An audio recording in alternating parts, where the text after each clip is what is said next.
तो विधाता को भी अपत की थक गई यशोदा बैठ गई। लाला क्या तू कभी बंधेगा नहीं? इतने दीन भाव से यशोदा ने कहा। भगवान कहते मैया मुझे यही अच्छा लगता है, कोई अभिमान से मेरे सामने आएगा तब तो उसको मेरी प्राप्ति नहीं हो सकती। मेरी प्राप्ति करना है तो हाथ जोड़ करके आओ। किम चैष शक्यतिशयेन न तेनुकंप्य स्तोता पितुस्तुति कृतेन परिश्रमेण तत्र श्रमस्तु सुलभो मम मद्योद्ये रित्युद्यमो मयि चाब्जने। भगवान को बांधना है तो ऐसे बांधना पड़ेगा। भगवान यामुनाचार्य कह रहे हैं कि प्रभु स्तुति तो सब आपकी करते हैं, यद्वा सर्वावधिम अभिमुखवाद शर्ता है, सब स्तुति करते हैं आपकी। तो मैं भी अपने भ्रम की सीमा तक आपकी स्तुति करूंगा। और वेदास चतुर्मुख मुखास, वेद और ब्रह्मा चार चार मुख से वो भी आपकी स्तुति करेंगे। लेकिन समुद्र में चाहे एक छोटा सा तिनका हो और चाहे पहाड़ हो, डूबते तो दोनों हैं। को मज्ज तोरण कुला चले और विशेष, डूबना तो डूबना है। चाहे छोटा सा कण है वो भी डूब जाएगा और चाहे पहाड़ है वो भी डूबेगा। डूबेंगे तो दोनों। ये तो नहीं कहा जाएगा ना कि पहाड़ तैर रहा है, डूबा पहाड़ भी और डूबा वो कण भी। ऐसे ही ब्रह्मा जी भी आपकी स्तुति करें और मैं भी स्तुति करूं, बात तो एक ही है। लेकिन प्रभु आप प्रसन्न किस पे होंगे? ब्रह्मा जी तो परम ज्ञानी हैं, वो आपकी स्तुति करते करते कभी थकेंगे नहीं।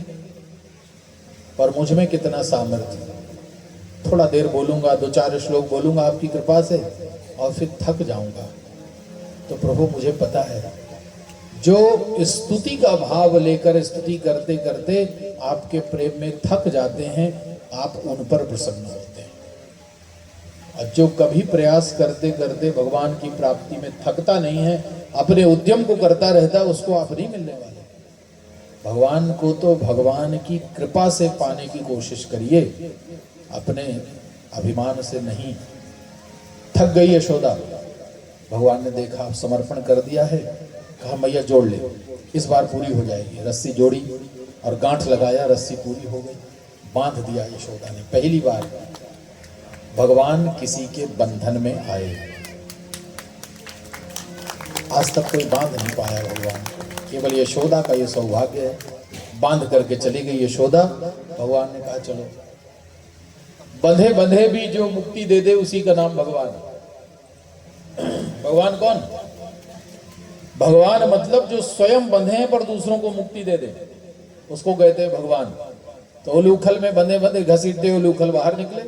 दो बड़े बड़े अर्जुन के वृक्ष खड़े हुए थे, यमलार्जुन, दोनों वृक्षों के बीच से प्रवेश किया, उलूखल को टेढ़ा करके, और जब निकल नहीं पाए तो जोर से झटका मारा, दोनों वृक्ष धरती पर धराशायी हो गए। दो दिव्य पुरुष प्रकट हुए। भगवान ने कहा कौन हो तुम? कहा प्रभु आप सब जानते हैं, हम कुबेर के पुत्र हैं, नलकुबर और मणिग्रीव नाम है। पेड़ कैसे बन गए? बोले 3 प्रकार का अभिमान आया था जीवन में, उन 3 प्रकार के अभिमान के कारण श्राप मिल गया। कौन सा अभिमान? पहला अभिमान आया कि हम कुबेर के पुत्र हैं, हमारे पिताजी बड़े धनवान हैं, तो अपने पिता की संपत्ति का अभिमान आ गया, पहली बात। दूसरा, यक्ष योनि में थे इसलिए सुंदर बहुत थे, तो सुंदरता का अभिमान आ गया। और तीसरा, मेरे भगवान शंकर, तो मेरे पिता ने सिफारिश करके और शंकर जी के यहाँ मुझे नौकरी दिला दी हम दोनों। तो शंकर जी के पीछे पीछे घूमने लगे। तो किसी बड़े आदमी को उतना अभिमान नहीं होता जितना बड़े आदमी के पीछे घूमने वालों को होता है। शंकर जी को तो अभिमान नहीं था, लेकिन चूंकि हम शंकर जी के आगे पीछे घूमते थे, हमको ज्यादा अभिमान आ गया। ये 3 प्रकार के अभिमान आए। धन का, सुंदरता का और पद का। और उसी के कारण एक दिन मदिरा पान करके मंदाकिनी जैसी पवित्र नदी में अप्सराओं के साथ क्रीड़ा करने लगे। उसी समय नारद जी आ गए। अप्सराएं तो बड़ी समझदार थी, नारद को प्रणाम करके लज्जित होकर चली गईं, पर हम दोनों ने प्रमादवश नारद जी का अपमान कर दिया। नारद ने श्राप दे दिया, जाओ पेड़ बन जाओ। लेकिन आज समझ में आ रहा, उस समय तो बड़ा बुरा लगा था, आज समझ में आ रहा है, मुनिशाप जो दीन्हा अति भल कीन्हा परम अनुग्रह में माना। अनुग्रह किया था नारद ने, उनकी कृपा से आज आपका दर्शन हो गया प्रभु। दोनों भगवान की स्तुति करते अपने धाम को चले गए। सुंदर लीलाओं का क्रम विस्तार करके भगवान ने गोकुल में लीलाएं की। थोड़ा बड़े हुए, बड़े कितने, 3 साल के हो गए भगवान। 3 साल तक तो भगवान गोकुल में रहे। 3 साल के बाद की लीला। एक दिन ग्वालों ने कहा कि अब ये गोकुल सुरक्षित नहीं है, गोकुल छोड़ देना चाहिए। क्यों? क्योंकि गोकुल और मथुरा बिल्कुल पास पास है, बीच में यमुना जी हैं। यमुना जी के एक तरफ गोकुल और एक तरफ मथुरा। कभी जाइएगा तो देखिएगा ऐसी परिस्थिति। यमुना जी के एक तरफ मथुरा, एक तरफ गोकुल। तो कंस के असुरों को गोकुल में आने में बड़ी सुविधा होती है। रात को यमुना जी के पानी में घुस जाते हैं और उस पार निकल आते हैं। गोकुल में आकर रोज उत्पात मचाते हैं। तो ये गोकुल रहने लायक नहीं है, चलो गोकुल छोड़ के चलते हैं। कहाँ जाएंगे? कोई कहता दिल्ली में रहें, कोई कहता है नहीं अब चलते हैं हैदराबाद में रहें, कोई कहता नहीं बंबई में सेटल हो जाते हैं। एक ग्वाले ने कहा ब्रज में है तो ब्रज छोड़ करके तो नहीं जाएंगे, कहीं मथुरा में ही रह जाते हैं। एक बड़ा बूढ़ा ग्वाला था, उसने कहा एक बड़ी अच्छी जगह मैंने देखी है, यदि आप सहमत हो तो उस जगह पर चलकर रहें। कौन सा स्थान है? कहा वनम वृंदावनम नाम वशव्यम नवकाननम। बहुत अच्छा स्थान है, उसका नाम है वृंदावन। बड़ी सुंदर यमुना बहती है वहां, गायों के चरने के लिए वन भी है और हमारे रहने के लिए समतल भूमि भी है। और सबसे बड़ी बात कि असुरों की सुरक्षा करने के लिए गोवर्धन पर्वत खड़ा हुआ है। मथुरा से थोड़ा दूर है, गोवर्धन भी खड़ा हुआ है, यमुना भी है, वन भी है, वृंदावन भी है, हर प्रकार की सुविधा है। तो क्यों ना वृंदावन में रहें? सब ने कहा अच्छी बात है, लेकिन एक ने कहा कि वृंदावन में ऐसे नहीं रह सकते। क्यों? वृंदावन में रहने की परमिशन लेनी पड़ती है, हर कोई नहीं रह सकता वृंदावन में। कहीं भी जाओ ना तो वहां की गवर्नमेंट से परमिशन लेनी पड़ती है, तो वृंदावन जाओ तो वहां की गवर्नमेंट से भी परमिशन लेनी पड़ती है। वहां की गवर्नमेंट कौन? नहीं मालूम? वहां की गवर्नमेंट है राधा रानी। जब तक राधा जी की परमिशन ना हो तब तक कोई वृंदावन में रह नहीं सकता।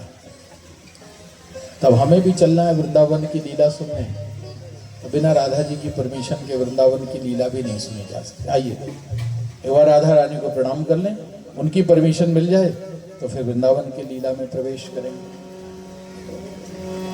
मीठे रस से भरी राधा रानी लागे, महारानी लागे, पारो पारो यमुना जीरो पानी लागे।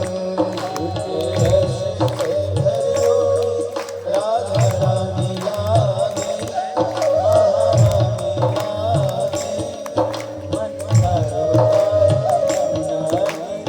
महारानी लागे, राधा रानी लागे,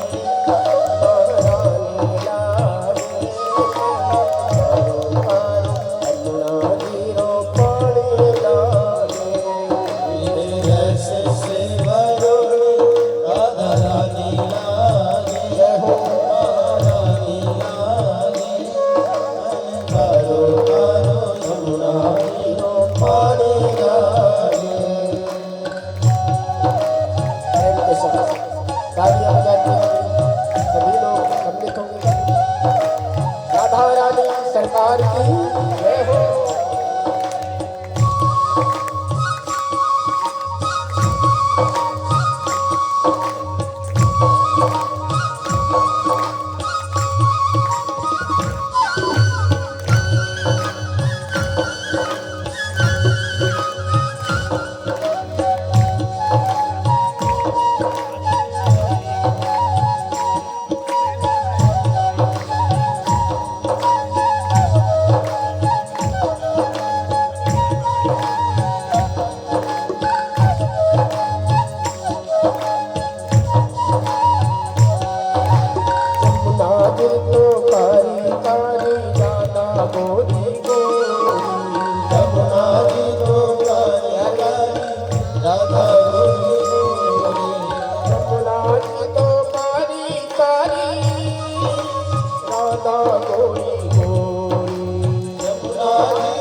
राधा रानी लागे महारानी लागे तारू तारू यमुना तीरो पानी लागे रस से भरोड़ी राधा रानी लागे महारानी लागे तारू तारू यमुना पानी लागे हो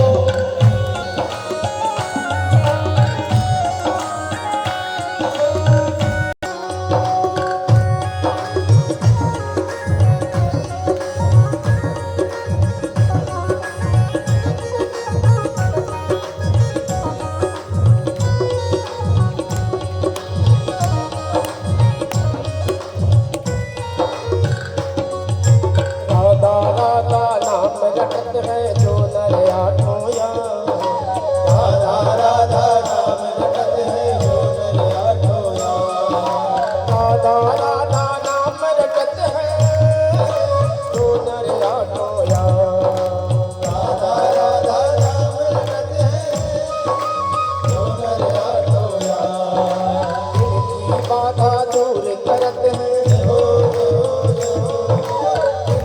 बाधा दूर करत है राधा जी को नाम मेरी बाधा दूर करत है राधा जी को नाम राधा नाम के सफल जिंदगानी लागे जिंदगानी लागे रो पारू आज तो पानी लागे राधा नाम के सफल जिंदगानी लागे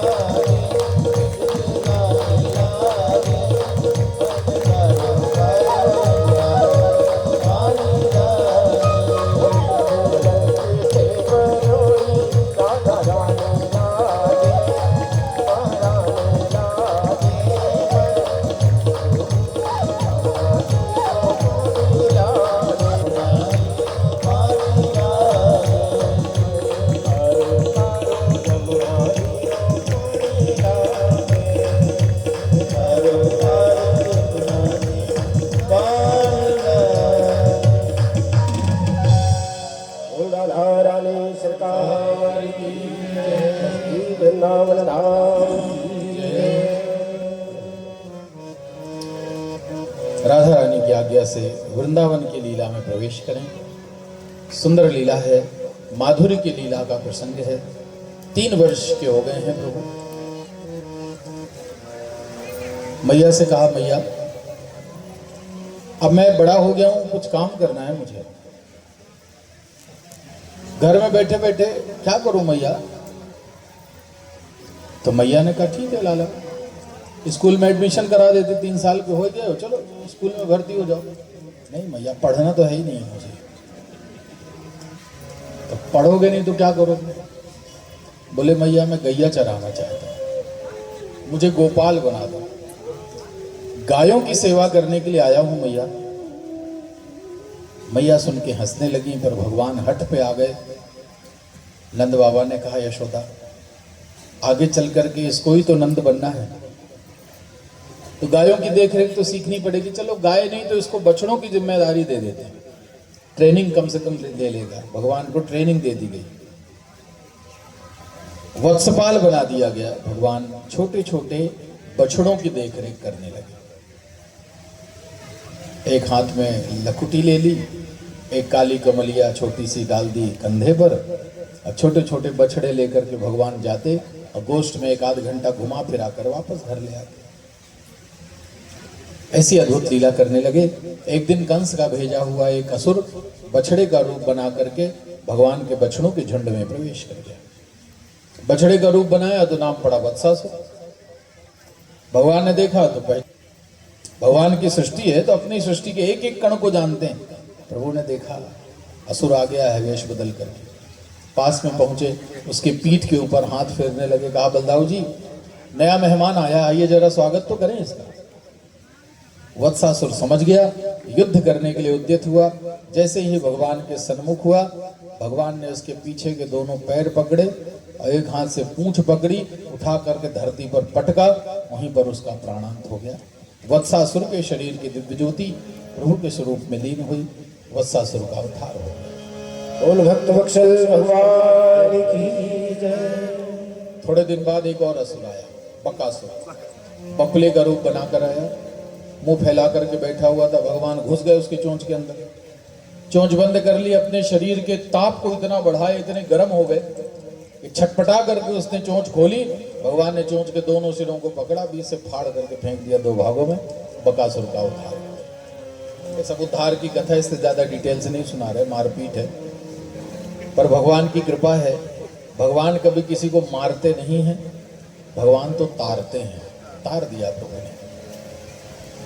तीसरा असुर आया। अभी तक जितने आए थे उनसे सबसे बड़ा वाला अब आया। इसका नाम है अघासुर। अघ माने होता है पाप। क्या बन के आया है? पाप आया है सांप बन के। तो पाप और सांप दोनों एक जैसे होते हैं, दोनों का प्रभाव है। सांप शरीर के किसी भी अंग में काट दे तो तुरंत वहां पर एक कपड़ा जोर से बांधना होता है और वहां पर थोड़ा सा कट लगा दीजिए, सब खून बाहर निकल जाए तो बच जाओगे। थोड़ा आपने लापरवाही कर दी तो सांप का काटा हुआ विष सारे शरीर में फैलने में देर नहीं लगती। यही हाल पाप का। हमारी इंद्रियों के किसी भी भाग से पाप अंदर आ सकता है। आंखों से भी आ सकता है, कान से भी आ सकता है, नासिका से भी, मुख से भी, कहीं से भी आ सकता है, यहां तक कि रोमचंद्र से भी आ सकता है। और थोड़ी देर आपने उसका उपचार नहीं किया तो वो पाप पूरे शरीर में फैलते देर नहीं लगेगी। इसलिए सावधान रहिए। अघासुर अजगर का रूप बना करके आया और ब्रज के बाहर ही अपने मुंह को फैला करके बैठ गया। भगवान ग्वालों के साथ खेलते खेलते पहुंचे, ग्वालों के पीछे रह गए। प्रभु ग्वालों ने देखा बड़ी अद्भुत जगह, कोई बड़ी सी गुफा लगती है, ऐसा समझ करके अघासुर के मुंह में घुस गए। बड़ी दुर्गंध आ रही थी और सोचा अंदर कोई महात्मा होंगे, इस भाव से अंदर घुस गए। भगवान ने रोकना चाहा, ग्वाले रुके नहीं। जहां भक्त वहीं भगवान, पीछे पीछे भगवान भी चले गए। अघासुर ने मुंह बंद कर लिया। उसकी विष की अग्नि से ग्वाले भयभीत हो गए। मथुरा में सूचना पहुंच गई कि अघासुर ने कृष्ण को मार दिया। मथुरा में मिठाइयां बंटने लगी। इधर भगवान की लीला। ग्वालों ने आर्त भाव से भगवान को पुकारा, लाला रक्षा करो। भगवान ने लीला दिखाई, रूप बढ़ाने लगे और देखते ही देखते इतना विराट रूप धारण कर लिया कि सांस लेना मुश्किल हो गया। अंततः उसका प्राणांत हो गया। प्राण तो छूटे, लेकिन मुंह और नाक का दरवाजा बंद था तो निकले कैसे प्राण? कहीं ना कहीं से प्राण निकलते हैं, आंख से निकलेंगे या कान से निकलेंगे, मुंह से निकलेंगे। उसके प्राण निकलने की कोई जगह नहीं थी, सब छिद्र बंद थे। आखिरकार उसने, उस प्राण ने अघासुर का ब्रह्मरंध्र फोड़ दिया। सिर से फोड़ करके प्राण बाहर निकल आया और बाहर ही खड़ा रहा प्राण। जैसे ही अघासुर की मृत्यु हुई, भगवान बाहर निकले ग्वालों के साथ। अघासुर का प्राण उसी समय भगवान के अंदर प्रविष्ट हो गया, अघासुर का उद्धार कर दिया। जय जयकार होने लगी, तीनों लोकों से पुष्प वृष्टियां प्रारंभ हो गई। बोल भक्त वत्सल भगवान की जय। लेकिन ब्रह्मा जी को संदेह हो गया, ये भगवान कैसे हो सकता है? भगवान के भगवत सत्ता की परीक्षा लेने के लिए ब्रह्मा जी आए। भगवान ग्वालों के साथ खेल रहे थे, किसी का जूठन खा रहे हैं, किसी का हाथ पकड़ करके खींच रहे हैं, कोई भगवान के ऊपर चढ़ रहा है। ब्रह्मा जी ने कहा ये कैसा भगवान है?